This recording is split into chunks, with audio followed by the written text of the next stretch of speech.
बोलिए प्रेम से श्री सद्गुरु महाराज की जय। समवेत समादरणीय सत्संग प्रेमी, आज शनिवार नहीं है, फिर भी हम लोग सत्संग के लिए एकत्रित हैं, तो इसका एक विशेष प्रयोजन है, एक विशेष उपलक्ष्य है। हमारे आदरणीय सत्संगी श्रीमान कामेश्वर सिंह जी आज अपने पुराने आधिकारिक निवास से इस नए आधिकारिक निवास में स्थानांतरित हो रहे हैं और इस नए आधिकारिक गृह में प्रवेश के उपलक्ष्य में उन्होंने इस सत्संग का आयोजन किया है। यूं तो गृह प्रवेश के अवसर पर पार्टियां दी जाती हैं, लेकिन ये एक सत्संगी का तरीका है गृह प्रवेश का, कि इस अवसर पर वे सत्संग का आयोजन करते हैं। और जिस घर में कदम रखते ही सत्संग हो जाए तो फिर क्या कहते हैं, जहां पर सच्चे मन से सत्संग किया जाए वहां व्यक्त और अव्यक्त रूप में अनेक दिव्य आत्माएं उपस्थित होती हैं। हमारे इनविटेशन कार्ड पर कितने भी बड़े से बड़े लोग जो आएंगे इस संसार के ही होंगे, लेकिन यदि हम सत्संग रखते हैं तो न जाने कितनी दिव्य आत्माएं, जिनके भले ही हम दर्शन न कर पा रहे हो, इस सत्संग में उपस्थित और उनका प्रवेश, उनका पदार्पण इस घर में हुआ, तो इससे और पवित्र, इससे और शुभ गृह प्रवेश की विधि और क्या हो सकती है, मेरी समझ में तो नहीं आता। इसलिए मैं उन्हें बहुत बहुत साधुवाद देता हूँ, बधाई एवं शुभकामनाएं देता हूँ। उनकी कैफियत कैसी है मुझे नहीं मालूम, लेकिन उनकी जगह यदि मैं स्वयं को रखूं तो जिस घर को वो छोड़ रहे हैं वो भले ही इसकी अपेक्षा लघुतर है, छोटा है, लेकिन उसको भी छोड़ने में थोड़ा कष्ट होता है। जहां पर आदमी कुछ काल तक रह जाए, चाहे वो निर्जीव मकान ही क्यों, सजीव जो प्राणी मिलते हैं, अगर लोग मिल जाएं तो उनसे देखिए ट्रेन में जाते हैं और 10, 12, 20, 24 घंटे की हमारी यात्रा होती है और उसमें ही कुछ नए सहयात्री मिलते हैं, उनसे परिचय होता है, वार्तालाप होने लगता है, एक आत्मीयता सी हो जाती है। और फिर जब या उनका या हमारा स्टेशन उतरने का आ जाता है तो मन थोड़ा सा उदास हो जाता है, क्योंकि उनसे बिछुड़ना होता है। जो परिचित हो गए उनसे बिछड़ना पड़ता है और विछोह हमेशा कष्टदायक होता है, पीड़ादायक होता है। ऐसा सिर्फ मनुष्य के प्रति जो संग है उसी में हो, ऐसा नहीं है। अगर हमारा पशुओं के साथ, पक्षियों के साथ भी कुछ समय तक संग हो जाए और उनसे भी यदि छूटना पड़े तो कष्ट होता है। और यहाँ तक कि कोई मकान हो, स्कूटर हो, कुछ ऐसी चीज जिसके साथ हम लोग ज्यादा समय तक, कार हो, वो भी देखिए, अगर आप 10 साल 5 साल आपके पास कोई कार है और उसे बेचते हैं और जब कोई सामने वाला आपके सामने आपके कार को ले जा रहा होता है तो एक अजीब सी मन की हालत होती है। ये मनुष्य का स्वभाव है, अटैच हो जाना, आसक्त हो जाना, और ये होता ही है। आज ही हमने जो बड़ा ही सांदर्भिक आज गीता से पाठ था, जिसमें त्याग की बात की गई कि कैसा त्याग, सात्विक त्याग होना चाहिए, राजसिक त्याग नहीं, तामसिक त्याग नहीं। और अगर हम त्याग ना भी करें तो भी वो मकान तो अभी नहीं छोड़ना ही होगा, कि नहीं? जैसे ही एक नया क्वार्टर इनके नाम से अलॉट हो गया, वैसे ही पुराना क्वार्टर हम चाहें या न चाहें खाली करना ही होगा, है ना? और अगर ये नया क्वार्टर पसंद न आए हमें तो पुराने क्वार्टर में जो कि किसी दूसरे के द्वारा ऑक्यूपाइड हो गया है, अब हम कहेंगे नहीं मुझे उसी में वापस जाना है, तो संभव है क्या? नहीं होगा संभव सामान्यतया। यहाँ इस संसार में मान लिया जाए कि हम अपने साहब की बहुत खुशामद करके उन्हें ये न प्रकारेण नीति से अनीति से उन्हें लुभा कर और शायद कदाचित वो मकान हासिल कर भी लेंगे, लेकिन एक और घर है हमारा। वो जब घर छोड़ना होता है तब वहां जो बॉस है उसके सामने ऐसी कोई सिफारिश, ऐसी कोई खुशामद, ऐसी कोई पैरवी चलती नहीं है। जिस मकान को खाली करने का आदेश जारी हो गया उसमें 1 मिनट की मोहलत नहीं मिलती। यहाँ पर जब हम लोग अवकाश प्राप्त करते हैं, रिटायर होते हैं, तो नियम है कि जो क्वार्टर हमें मिला हुआ है उसे खाली करना होगा, लेकिन फिर भी कुछ दिनों तक कानूनी तरीके से और फिर कुछ दिनों तक गैर कानूनी तरीके से भी उस पर हम आधिपत्य बनाए रखना चाहते हैं।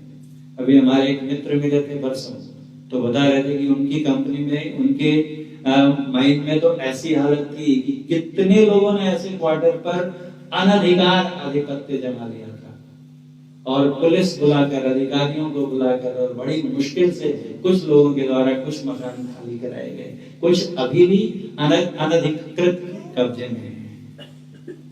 लेकिन ये जिस घर की बात मैं कर रहा हूं, इस घर को जब छोड़ने का आदेश, ऑर्डर जारी हो जाता है, तो दुनिया की कोई ताकत नहीं, जो ऑर्डर जारी करता है वो भी इसे वापस नहीं ले सकता, विथड्रॉ नहीं कर सकता।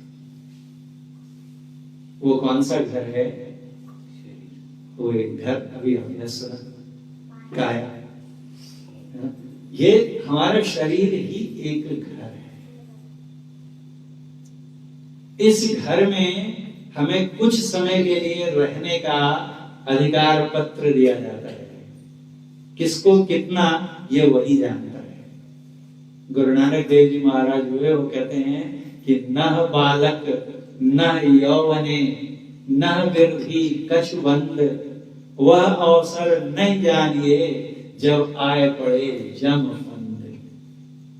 कि बाल्यावस्था हो, यौवनावस्था हो, वृद्धावस्था हो, कब हमें ये शरीर छोड़कर जाना पड़ेगा, उम्र का कोई बंधन नहीं है। वह अवसर उसका हमें पता नहीं होता है, वो जानता है।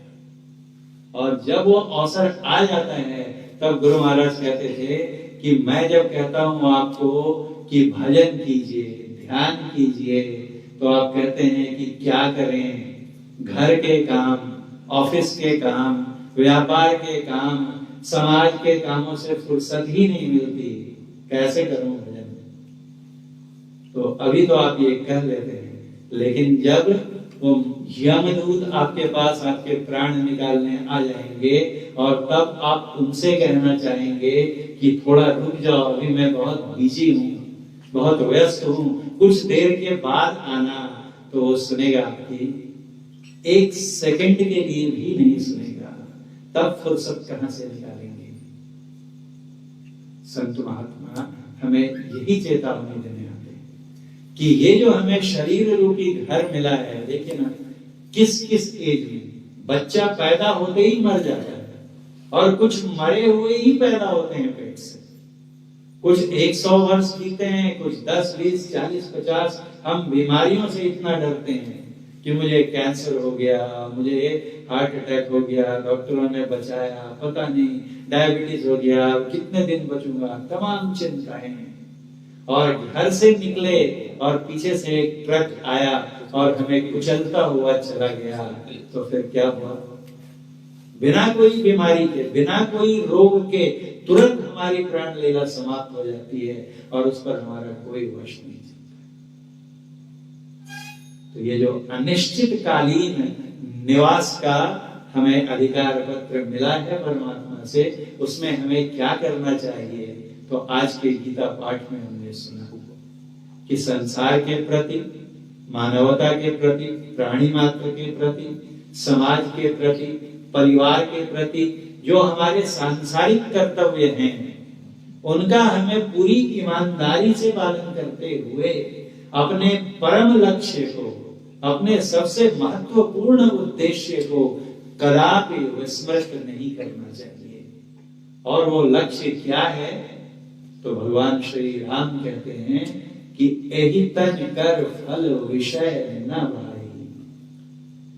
इस शरीर का उद्देश्य विषयों की प्राप्ति नहीं है।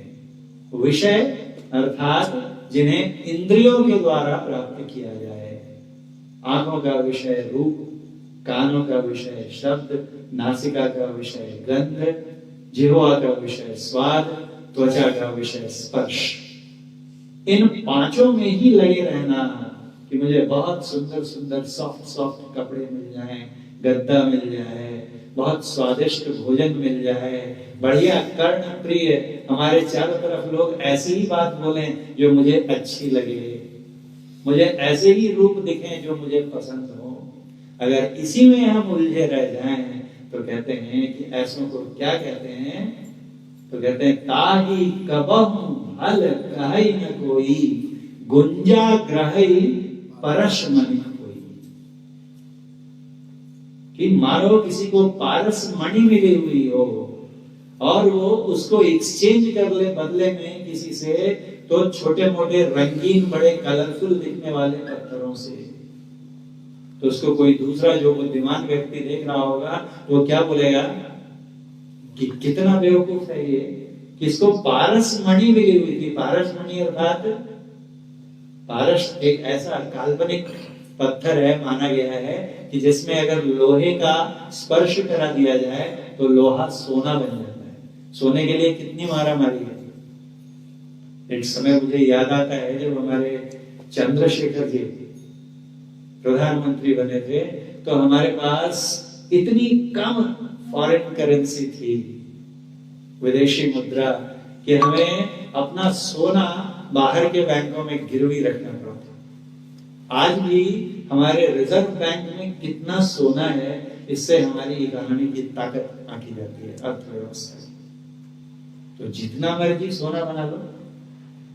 इस बारे में एक चैतन्य महाप्रभु के भक्त से संबंधित एक कथा आती है कि किसान था, बड़ा गरीब, हमेशा अपनी निर्धनता से इतना परेशान रहता था।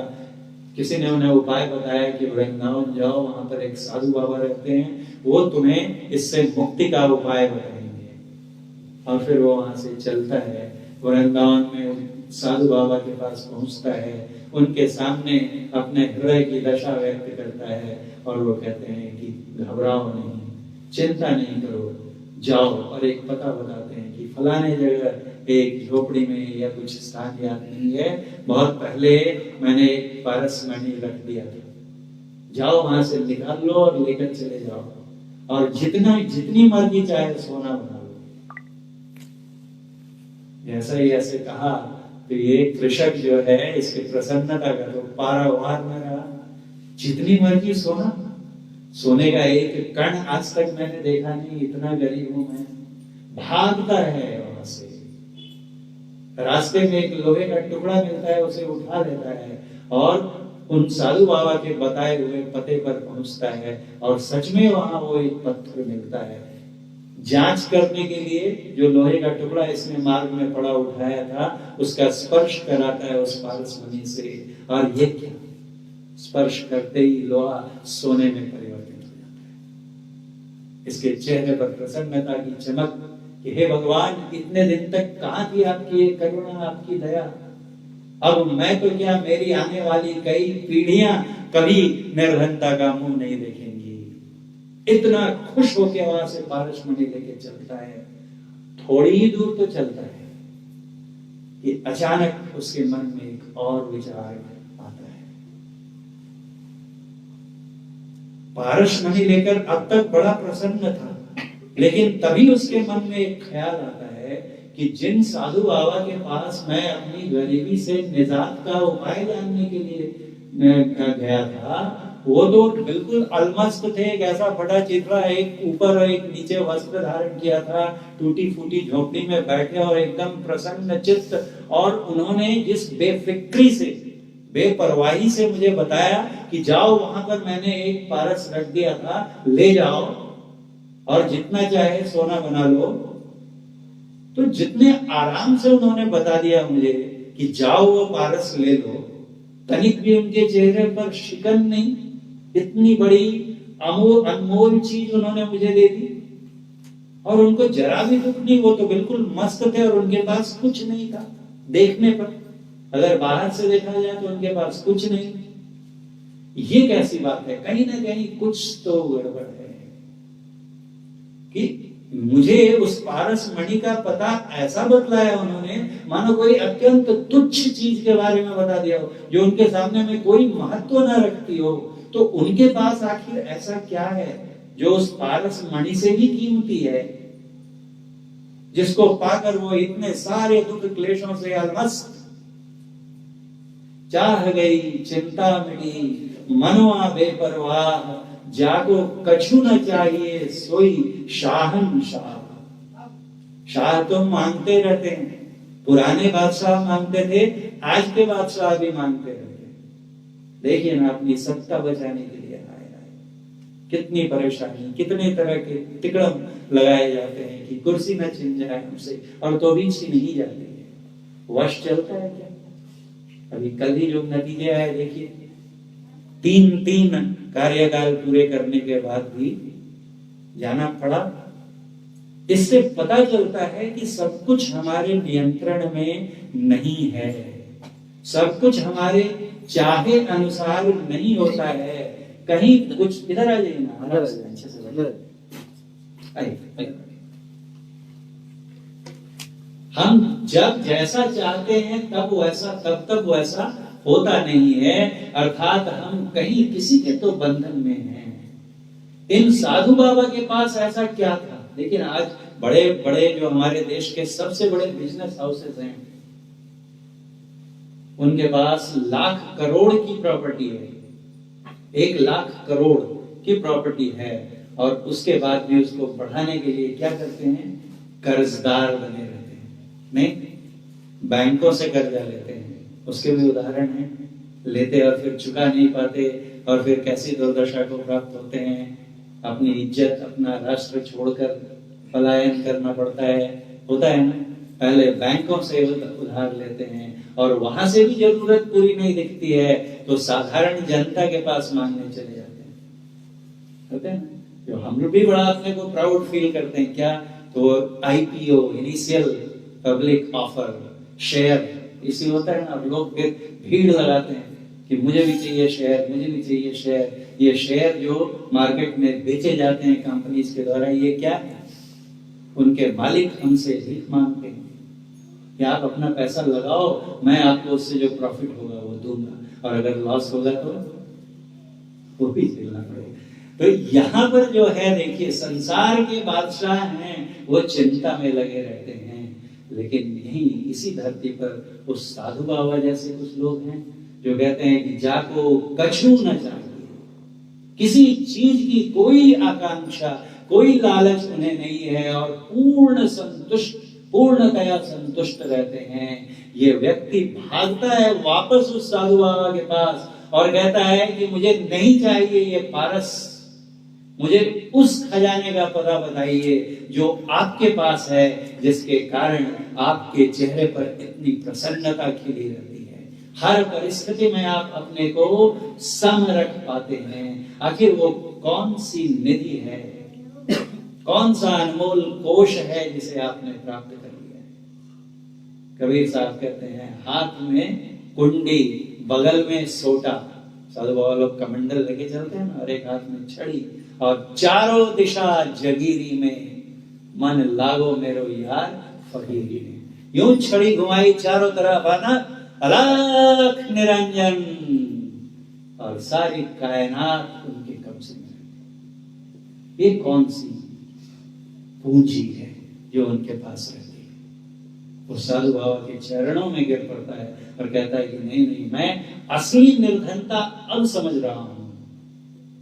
जो हमारी शारीरिक और भौतिक फटेहाली थी, मैं उसी को गरीबी समझता था, गुर्बत समझता था। लेकिन अब पता नहीं क्या हुआ, मेरे मन में लगता है कि नहीं, इससे भी कोई बहुत और बुरी बदहाली है जिससे निजात पाना बहुत जरूरी है, और उसका फल आपके ही चरणों में मिल सकता है। और तब वो साधु बाबा कहते हैं, बैठ बच्चा, अब तू सही प्रश्न लेकर उपस्थित हुआ है। और बिठाते हैं और फिर उसे कुछ उपदेश करते हैं। देखिए, जब तक मन में ऐसी सच्ची उत्कंठा नहीं होना, अपने अंदर से वो बात नहीं आए। पहले तो वो पैसा चाहता था, और अब अचानक साधु संग का क्या प्रभाव हुआ कि उसे मिल गया, सोने में परिवर्तित करने वाली फैक्ट्री मिल गई, मशीन हाथ लग गई, और फिर भी वहां से वापस भाग के आता है और कहता है कि मुझे ये नहीं चाहिए, वो चाहिए जो आपके पास है। तो अब जो उसके अंदर से ये जो मुमुक्षा आई, जो आकांक्षा आई, जो मांग आई, ये असली है। और तब शांतो दांतो अति विरक्त सुशुद्धो गुरु भक्त तपोनिष्ठ शिष्य, ऐसा शिष्य, ऐसा तो ब्रह्मनिष्ठ गुरु साध्य, ब्रह्म में निष्ठ जो गुरु हैं, उनको पाकर प्रदक्षिणा पूर्वकम प्रांजलि भूत्वा विनयोपसंगेन, विनय के साथ उनसे प्रणाम करके, और तब कहता है कि भगवान गुरु विविच्य, मुझे बताइए क्या, तो उस खजाने का पता। और तब गुरु बतलाते हैं कि वो खजाना ढूंढने के लिए कहीं जाने की जरूरत नहीं है, वो अनमोल खजाना, अभी आपने सुना, दिन दिन बढ़त सवाई, राम धुन राम धन कबहु न लागे, खर्चे न खूटे चोर न लूटे, दिन दिन बढ़त सवायो, पायो जी मैंने राम। ये ऐसा धन है, ऐसी संपत्ति है कि कितना भी खर्च कीजिए घटता नहीं है, अक्षय स्रोत है, और इसे कोई चोर चुरा कर नहीं ले जा सकता। मेरा धन चुरा सकता है, मेरा वैभव, सांसारिक वैभव, मेरे वस्त्र भी छीन कर ले जा सकता है, मेरा शरीर भी ले जा सकता है, लेकिन मेरे अंदर जो तोष का भाव है, उसे कौन छीन सकता है। आज संयोग से सिखों के 9वें गुरु तेग बहादुर सिंह जी की जो है पुण्यतिथि भी है। आज उनका बलिदान दिवस ये था ना, सुबह में रजत चतुर्वेदी जी ने डाला था, गुरु तेग बहादुर, पहले उनका नाम था त्यागमल, लेकिन जो उन्होंने पराक्रम दिखाया अपने गुरु के साथ में, किनका, मुगलों का विरोध करने में, कि जो जबरदस्ती धर्म परिवर्तन करवाना चाहते थे, तलवार की धार पर जबरन धर्म परिवर्तित कराना चाहते थे, तो इनके जो गुरु थे उन्होंने विरोध किया, और उनके साथ जिस वीरता से इन्होंने संघर्ष किया, तो उन्होंने इनका नाम बदलकर त्यागमल से तेग बहादुर रख दिया। तेग मतलब पंजाबी में होता है तलवार, जो तलवार चलाने में बहादुर हो, साहसी हो, उसे कहते हैं तेग बहादुर। और इन्होंने जब गुरुगद्दी संभालने के बाद कश्मीर गए, तो वहां के जो ब्राह्मण थे उन्होंने कहा कि हम बहुत संकट में हैं, बहुत त्रस्त हैं, औरंगजेब का शासन था तब, और कहा कि हम पर बहुत जुल्म ढाए जाते हैं, और कहा जाता है कि इस्लाम कबूल कर लो, नहीं तो मौत के घाट उतार दिए जाओगे। तो इन्होंने कहा कि आप लोग जाइए उनके पास और कह दीजिए, और इन्होंने अपने पुत्र, इनके पुत्र कौन, तेग बहादुर जी के गुरु गोविंद सिंह, जो 10वें गुरु बने, उनके सामने बताया कि बेटा देखो, आज जो है हमारे सामने परीक्षा की घड़ी है। आज हम लोग कितना धर्म के नाम पर लड़ते हैं, और वैसे देखा जाए तो कौन थे, सिख, और बचा किसको रहे हैं, जिन्हें हम सनातन धर्मी कहते हैं, वैदिक धर्मावलंबी। ये सब हमारे झगड़े बनाए हुए हैं, किन्हीं गुरुओं ने कभी ऐसा नहीं किया। तो वो गुरु गोविंद सिंह जी से कहते हैं कि बेटा अभी समय ऐसा आ गया है कि अगर हमें इस सनातन धर्म की रक्षा करनी है, तो मुझे अपने ऊपर कष्ट लेने पड़ेंगे, मुझे कष्ट झेलना पड़ेगा, मुझे अपने प्राणों की बलि देनी पड़ेगी, तुम क्या कहते हो? तो गुरु गोविंद सिंह जी ने कहा कि पिताजी, अगर आपके प्राण देने से, एक प्राण देने से, मेरे एक पुत्र के पिता खोने से लाखों के प्राण बचते हैं, अगर मेरी एक माता के विधवा हो जाने से लाखों माएं विधवा वैधव्य से बच जाती हैं, तो मुझे ये स्वीकार है। देखिए कैसा पिता, कैसा पुत्र, क्या परंपरा थी। और तेग बहादुर जी ने जाकर उन कश्मीरी ब्राह्मणों से कहा कि आप जाकर कह दीजिए औरंगजेब से कि अगर आप तेग बहादुर जी को मजबूर कर दें, विवश कर दें धर्म परिवर्तन करने पर, तो उनके पीछे हम सब मुसलमान बन जाएंगे, लेकिन अगर वो नहीं मानते हैं तो हम में से भी कोई अपना धर्म परिवर्तित नहीं करेगा। और जब ये बात औरंगजेब तक पहुंची तो क्रोध से आग बबूला हो गया, बहुत सताया तेग बहादुर जी को, और अंत में उनका सर कलम करवा दिया गया। देखिए संत कई तरह के होते हैं। एक जो मौत को स्वेच्छा से आलिंगन करते हैं, जो संत हैं वो उनके पास इतनी शक्ति होती है, दिव्य शक्तियां होती हैं कि एक क्षण में, एक पल में औरंगजेब कहां चला जाए उसका कोई ठिकाना नहीं, लेकिन वहां पर संदेश दूसरा देना था। उन्होंने मृत्यु का, कितने सिख गुरुओं ने मृत्यु का आलिंगन किया। तो दोनों तरह के संत संदेश देते हैं। मीराबाई के सामने जहर का प्याला लाया गया तो उन्होंने उसे पिया और कुछ भी नहीं हुआ, होता है ना। कबीर साहब की 72 कसमी बहुत प्रसिद्ध है। तरह तरह से उन्हें परेशान किया गया, हाथी के पैर के नीचे दबाया गया, पत्थर बांध के नदी में फेंक दिया गया, कितने तरह से यातनाएं, और हर बार सुरक्षित निकल आते थे। और दूसरी तरफ वहीं संत पलटू साहब थे अयोध्या में, पूर्ण संत, उन्हें मार दिया गया, उन्होंने मौत को स्वीकार किया। तो तेग बहादुर जी ने अपने प्राणों का उत्सर्ग करके भी धर्म की रक्षा की। हमारे गुरु महाराज कहते थे अगर सिख गुरु ना होते तो हमारा धर्म संकट में था, उन्होंने बचाया। तो जब गुरु के चरणों में वो शिष्य आता है तब वो उपदेश देते हैं और कहते हैं कि देखो जान ले सकता है। गुरु गोविंद सिंह जी के दोनों बच्चे, उनको पकड़ कर ले गया और दीवार में जिंदा चुनवा रहे हैं। सोचिए छोटे छोटे बच्चे हैं, एक छोटा और एक उससे थोड़ा बड़ा, और दोनों को बंद खड़ा करके और उनके चारों तरफ दीवार खड़ी की जाने लगी, जिसके अंदर बोलते हैं जिंदा दीवार में चुनवा देना। और जब छोटे बेटे के मुंह तक उसका सर दीवार में डूबने लगा तो बड़े भाई की आंख से आंसू गिरे और छोटे के सर पर गिरे। छोटा ऊपर देखता है और कहता है भैया ये क्या, हमारे इतने बहादुर पिता का पुत्र और इतना कमजोर कि उसकी आंखों में आंसू, क्या आप मृत्यु से डर रहे हैं? तो अभी भी अवसर है, सिर्फ कह दीजिए कि मुझे धर्म परिवर्तन स्वीकार है, आपके प्राण तो पूरी तरह सुरक्षित हैं। छोटा बड़ा भाई रोता हुआ कहता है कि अरे नहीं, मैं प्राणों के चले जाने के डर से नहीं रो रहा हूं, मैं ये सोचकर रो रहा हूं कि मैं कितना अभागा हूं कि दुनिया में पहले मैं आया, तू मुझसे छोटा है और पहले प्राण बलिदान करने का अवसर तुम्हें मिल रहा है, यह देखकर मुझे रोना। बच्चों में इतनी बात, शरीर को ही छीन ले। उनके पहले एक गुरु थे, उनको जलते तवे पर जैसे हम लोग बैगन का भरता बनाते हैं, कैसा बैगन पकता है फिर पलटते हैं, वैसे उनको बिठा दिया गया और वो वाहेगुरु वाहेगुरु करते। कहते क्या हुआ? तो बोले मेरे शरीर को तुम पका सकते हो, जला सकते हो, लेकिन मेरी आत्मा अशेद्यो अक्लेद्यो अशोच्य अदाह्य कुछ नहीं कर सकते। नयनम छिन्दन्ति शस्त्राणि नयनम दहति पावक न चैनम क्लेदयन्ति आपो न च शोषयति मारुतम्। तो वो जो खजाना है वो कहाँ है?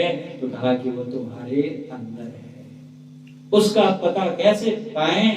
तो कहते हैं कि उसके लिए किधर जाना होगा? बाहर नहीं, अंदर की यात्रा करनी होगी। और वही अंदर अगर हम जाते हैं, अभी आपने भजन सुना कि बाहर भी एक पंढरपुर है जिसमें विठ्ठल की प्रतिमा है, पंढर के मंदिर है, लेकिन एक ये भगवान की बनाई हुई पंढरी है। जो भजन उन्होंने गाया, काया ही पंढरी, काया मतलब शरीर, ये हमारा शरीर ही पंढरी है। और मंदिर के अंदर प्रतिमा होती है देवता की, विठ्ठल की, और वो विठ्ठल कहाँ है? तो कहा आत्मा हा विठ्ठल, ये आत्मा ही विठ्ठल है। और जो इस आत्मा को देख लेता है, वो एक बार जब अपने अंदर में जाकर और खुद के दर्शन कर लेता है, तब वो बाहर भी आता है तो कहता है कि रे इधर उधर यत्र तत्र सर्वत्र एक ब्रह्म द्वितीयो नास्ति, नाद तो केवल पांडुरंग, इसमें भी पांडुरंग, इसमें भी पांडुरंग, इसमें भी निर्जीवों में सजीवों में हर जगह वही एक सत्ता, वही एक परमात्मा दिखते हैं। किनको? तो जो अपने अंदर चले जाते हैं, अंदर में एक से एक अद्भुत नजारे देखते हैं। जो भजन हमने अभी गुरु महाराज का आपको सुनाया, उसमें क्या कहते हैं गुरु महाराज कि घट बिच अजब तमाशा है साधो, घट बिच अजब तमाशा। घट मतलब शरीर, घट मतलब घड़ा भी होता है, और ये भी घड़ा ही है ना। तभी तो देखिए फोड़ते हैं ना बाद में, हमारे रिवाज में लाठी मार मार के फोड़ना पड़ता है इसको, हाँ कपाल करते हैं तो ये कपाल भंग करते हैं हम लोग। ये घट बिच, इसके अंदर में ही एक से एक mesmerizing spectacles keep taking place, happening within. You don't have to seek without, बाहर नहीं जाना पड़ेगा। Why do you loiter and seek without? Peep within. अंदर में झांक कर तो देखो, ऐसे अद्भुत नजारे हैं कि चश्मे दिल से देख यहाँ क्या क्या नजारे हो रहे हैं। दिल सिता क्या क्या है तेरे, दिल सताने के लिए देखेंगे तो देखते रह जाएंगे। अभी हमें सिर्फ एक शरीर दिखाई देता है। कहते हैं गुरु महाराज कि घट में, घट मतलब इस शरीर के अंदर एक और शरीर है, और तामाही घट है, उसके अंदर में भी एक और शरीर है, और तेहु घट में घट पासा, और उस शरीर के अंदर में भी एक और शरीर है। चार हो गए ना। ये घट जो हम देखते हैं, इसके अंदर एक और शरीर, उसके अंदर एक और शरीर, और उसके भी अंदर एक और शरीर। ये चार शरीर जो हैं, ये कहते हैं ये तो जड़ शरीर हैं, क्षर शरीर हैं। इनका क्षय होता है, नाश होता है, इनमें जड़ता है, चैतन्य नहीं है। सगुण है, सगुण जड़ क्षर घट, चार ही चौथ में, इन चारों में जड़ता रहती है, इनमें अपना चैतन्य नहीं है। इन चारों के अंदर में एक और पांचवा शरीर है, जिसे कहते हैं चैतन्य शरीर, जिसे कहते हैं कैवल्य शरीर। उसको जब प्राप्त करते हैं तो हमारा नाश वहां से नहीं होता, परिवर्तन नहीं हो सकता, हम अपरिवर्तनशील हो जाते हैं। अंदर अंदर अंदर अंदर, जैसे इस घर के अंदर घुसे, इसके अंदर एक और कोठरी, उस कोठरी के अंदर एक और कोठरी, उस कोठरी के अंदर एक और कमरा, और सबसे अंदर पहुंच गए। जब तक वहां नहीं पहुंचेंगे तब तक परमात्मा का, आत्मा का पता नहीं मिलेगा। अंतर के अंतिम तह में गुरु हैं, मन पता पाता। जैसे कोई गिफ्ट मिलता है कभी कभी, देखिए कभी बेवकूफ बनाने के लिए भी देते हैं। एक इतना बड़ा गिफ्ट पैक में डब्बा है, और फिर रैपर हटाया, डब्बे को खोला तो उसके अंदर एक और डब्बा निकला, और फिर उसको भी खोला तो उसके अंदर एक और डब्बा निकला, फिर उसको भी खोला तो उसके अंदर एक और डब्बा, बाद में इतना छोटा सा डब्बा, इसमें शायद कुछ लगता है बहुमूल्य चीज है ना, और उसको भी खोला तो पता चला कुछ नहीं, है ना। ऐसा होता है, एक एक खोल हटाते गए। गुरु महाराज कहते थे केले का वृक्ष होता है तो बाहर से खोल हटाते जाइए, अंदर में एक डंडी बचती है। तो अंदर में जब सारे डब्बे खोल दिए तब वहां पर कुछ नहीं बचा, लेकिन जो कुछ नहीं बचा, क्या वो सचमुच कुछ नहीं है? ये देखिए बाहर से समझाना बहुत मुश्किल है, क्योंकि ये जो विषय है अध्यात्म का, ये अनुभव का विषय है। इसे हम सिर्फ अपने अनुभव से जान सकते हैं। ऐसे उदाहरण से प्रयास तो किए जा सकते हैं, लेकिन पूरी तरह समझा नहीं जा सकता है। तो सिर्फ हम लोग एफर्ट करते हैं। ये मन बुद्धि और इंद्रिय, इनसे मन बुद्धि इंद्रिय को गम नाही, आत्मगम्य सो राम हो राम। उस राम का, उस कृष्ण का, उस शिव का पता सिर्फ आत्मा लगा सकती है, मन और बुद्धि के वश की बात नहीं है। फिर भी समझाने के लिए कुछ तो किसी तरह से तो समझाना पड़ेगा। तो जब सारे डब्बे, अंदर का भी डब्बा खोल दिया और वहां पर कुछ नहीं है, जो कुछ नहीं है वो क्या है? हम कहते हैं कुछ नहीं है, लेकिन वो आकाश है ना, स्पेस है।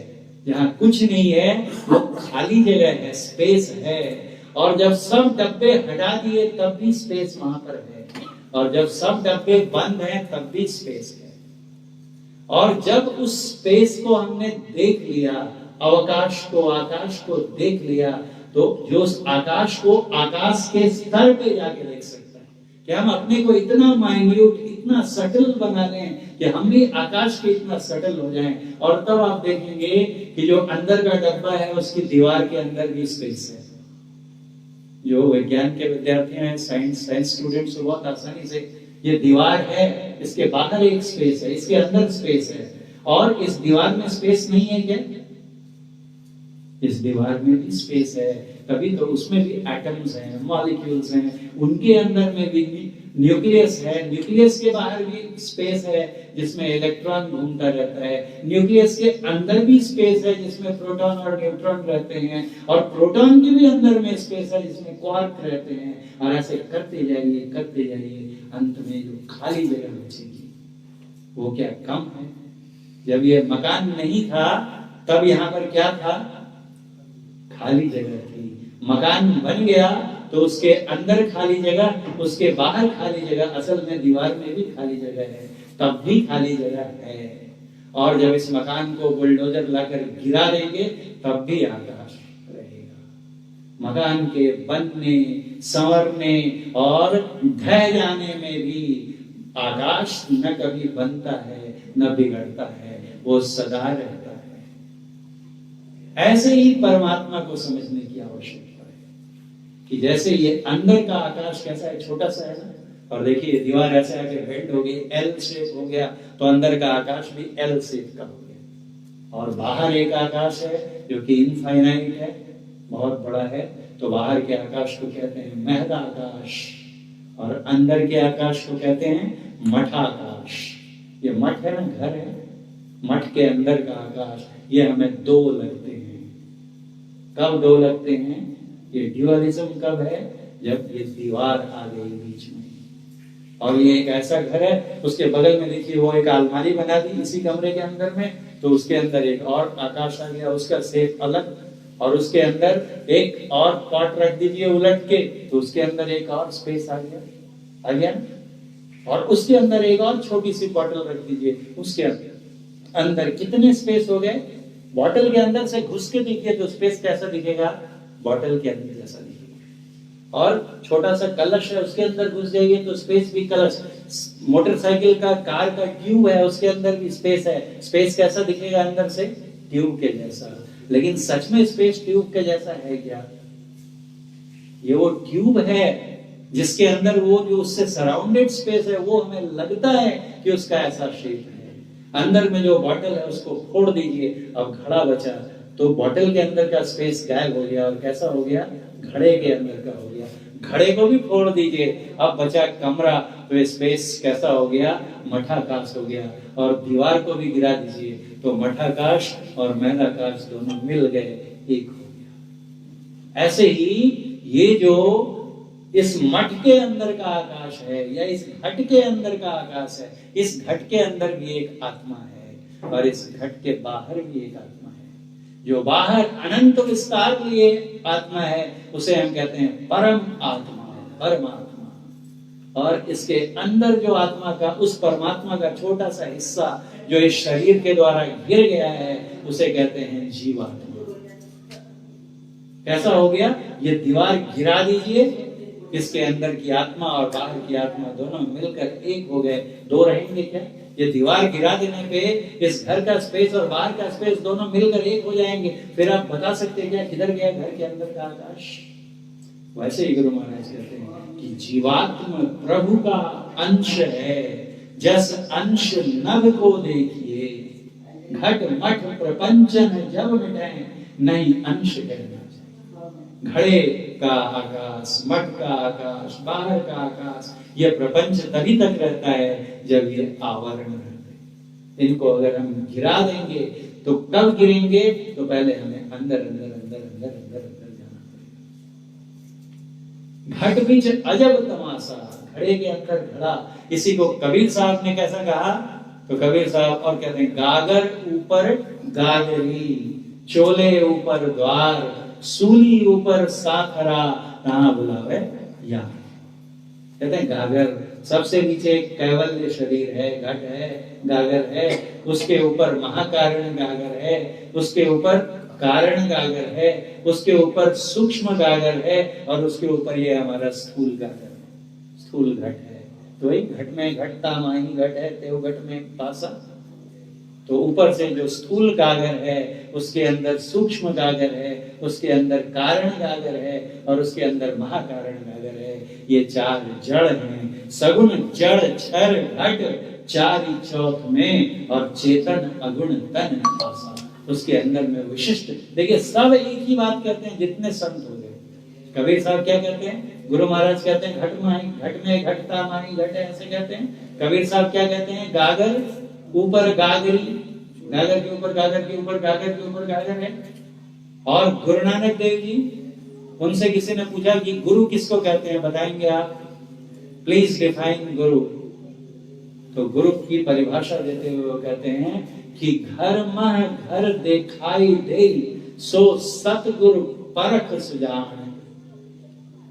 जो इस घर के अंदर घर दिखा दे, उसको मैं सतगुरु, सतगुरु मतलब सच्चा गुरु, सच्चा गुरु, जानकार गुरु, ज्ञानी गुरु, मैं उसको कहूंगा जो इस घर के अंदर घर के अंदर घर के अंदर घर के अंदर घर का पता बताए। वही बात। और वही और कहते हैं संत दादू दयाल जी, वो भी कहते हैं, नीके राम कहतु है बपुरा, घर मां है घर निर्मल राखे, पंचों धोए काया कपड़ा। यहाँ भी देखिए 5 घड़े की बात है, वहां भी पंचों। गुरु नानक देव जी कहते हैं कि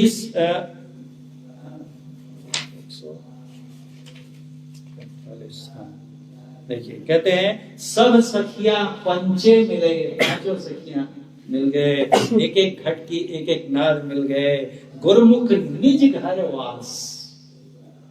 कहते हैं जो गुरुमुख होते हैं, गुरु से जो ज्ञान ले लेते हैं, उनका वासा कहाँ हो जाता है? अभी हमारा वासा क्या है? C10 में है।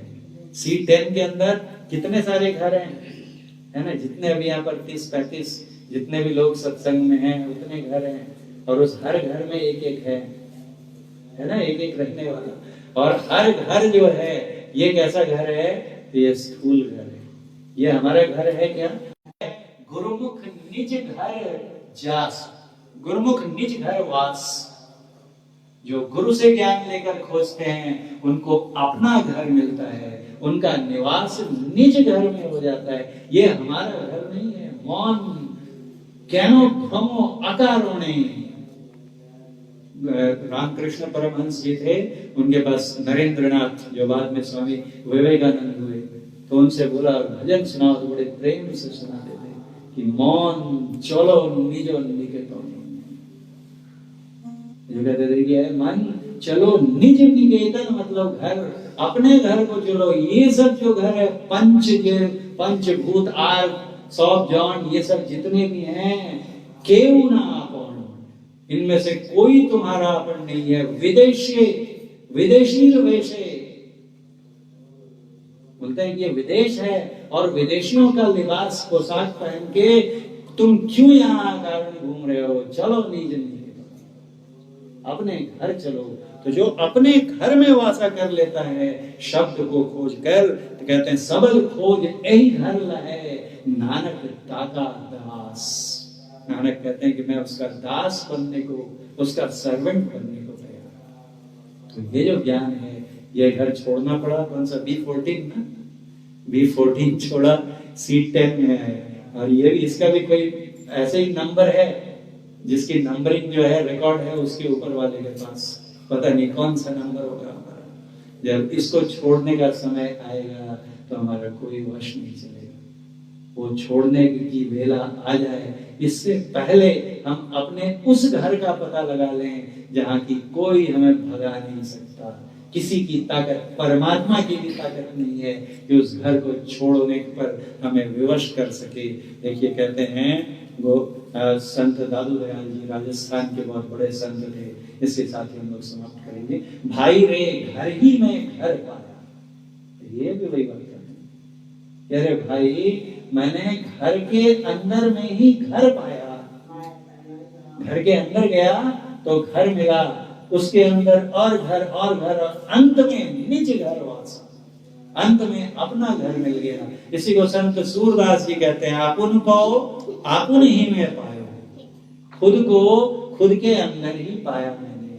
तो कहते हैं भाई रे घर ही में घर पाया, सहज समाई रहियो पामाही, और उसमें सहज भाव से मैं समा गया। सतगुरु खोज बताया, उसको कैसे ढूंढूं, उसका तरीका किसने ढूंढ कर किसने बताया, तो सतगुरु ने बताया। ताघर काज सबे फिर आया, और आपे आप लखाया। वो अपने को ही दिखेगा, दूसरा कोई उस घर को नहीं देख सकता है। खोली कपाट महल के दिन है, फिर स्थान दिखाया। ये स्थान परिवर्तित होता रहता है। देखिए इनके साथ सत्संग करता आ रहा हूं मैं, कामेश्वर जी के साथ सबसे पहले सत्संग किया करता था शक्ति नगर दुर्गापुर कॉलोनी में, है ना। वहां से आए कहाँ, राजीव कॉलोनी घुग्गुस में, और वहां से चले गए भालन वसाहत में, और वहां से अब आ गए कैलाश नगर वसाहत में, और पता नहीं यहाँ से कहाँ जाएंगे। ये कोई भी स्थिर नहीं है, सबई अनस्थिर सबई बटोई, सत्य शांत एक स्थिर हुई। ये सारे पते बदलते जाएंगे, लेकिन ये क्या कहते हैं कि मुझे ऐसा स्थान दिखा दिया परमात्मा ने, फिर स्थान दिखाया कि वो कभी बदलता नहीं है, हिलता डुलता नहीं है। भय और भेद भरम सब भागा। हमको मरने से कितना डर लगता है ना, कितने यत्न करते हैं कि कुछ हो ना जाए, और कहते हैं कि सारा भय चला गया। पिंड परे जहां जीव जावे, इस पिंड शरीर के परे जहां जीव जाता है, तामें सहज समाया, आराम से समा गया, कुछ प्रयास नहीं। निश्चल सदा चले नहीं कबहू, वो कभी चलता नहीं है, निश्चल है, निष्कंप है, स्थिर है। और उसको देखा सब में सोई, और उसको मैंने सब में देखा। जो एक बार अंदर में विठल को देखता है तो उसको गधे में भी विठल देखते हैं। कभी ना पवित्र जगह से लाया हुआ गंगा जल और गधे को पिला देता है। रामेश्वर में जा रहे थे ना डालने के लिए, कौन, एक नाथ जी महाराज। कितने मेहनत से लोग तीर्थ करते हैं कि चलो वहां से जल लेकर गंगा जल कहाँ डालेंगे, तो रामेश्वर में सागर में डालेंगे, और रास्ते में गधा प्यास से मरा जा रहा है, और साथ में और तीर्थ यात्री जाते हैं पिलाने। सब लोग कह रहे क्या कर रहा है बेवकूफ, इतनी मुश्किल से प्राप्त किया था, और पूरा जल गधे को पिला देते हैं। क्या कहते हैं, तो मुझे उस गधे में भी विठल ही दिखता है। तो वही कहते हैं सब में उसे उसी के दर्शन होते हैं। इसके लिए हमें वो गुर सीखना होगा, वो तरीका सीखना होगा, जिससे हम अपने अंदर जा सकें। घट बीच अजब तमाशा, एक से मजेदार चीजें, अनबिलीवेबल इनक्रेडिबल चीजें दिखाई देती हैं अंदर में। देखने की इच्छा नहीं होती है ना। तो उसका वो तरीका सीखना चाहिए। एक तो चलने में ही मजा है, चलत पंथ सुख होत महा है। मंजिल तो अभी दूर है, वो रास्ता ही पकड़ लिया तो आनंद आने लगता है। चलत पंथ, पंथ मतलब होता है रास्ता, उस मार्ग पर चलने में ही आनंद है। और जब गंतव्य तक पहुंच गए तब तो क्या कहने उस आनंद के, परम आनंद है। तो उस आनंद को यदि हम प्राप्त करना चाहते हैं, जो कि इस पारसमणि से भी कई गुना कीमती है, तो सद्भाव ने उसे वो उपदेश में और हम आप भी वो तरीका सीख सकते हैं और सीख कर उसका अभ्यास करेंगे। समय बहुत कम बचा है, जो बीता सो बीत गया, अब जो बचा है कम से कम उसका तो सदुपयोग करें हम लोग, और वो गुर वो विशेष विधि सीखें और उसका अभ्यास करें, और फिर चलने में आनंद, और पहुंच गए कहीं पर तो फिर अवर्णनीय आनंद है। ये कहाँ मिलेगा? तो कहते हैं कि सतगुरु खोज बताया, सदगुरु ही इसका पता बता सकते हैं। क्यों बता सकते हैं? क्योंकि वो उस जगह तक होकर आए हैं, उनको सारा रोड मैप पता है, वो हमें सिखा सकते हैं। तो हमें चाहिए जैसे सच्चे संत सदगुरु की शरण ग्रहण करके उनसे वो युक्ति सीखें और उसका प्राणपन से अभ्यास करें और अपना कल्याण सुनिश्चित करें। इससे पहले कि यमदूत जबरदस्ती हमारे प्राण पखेरु निकालने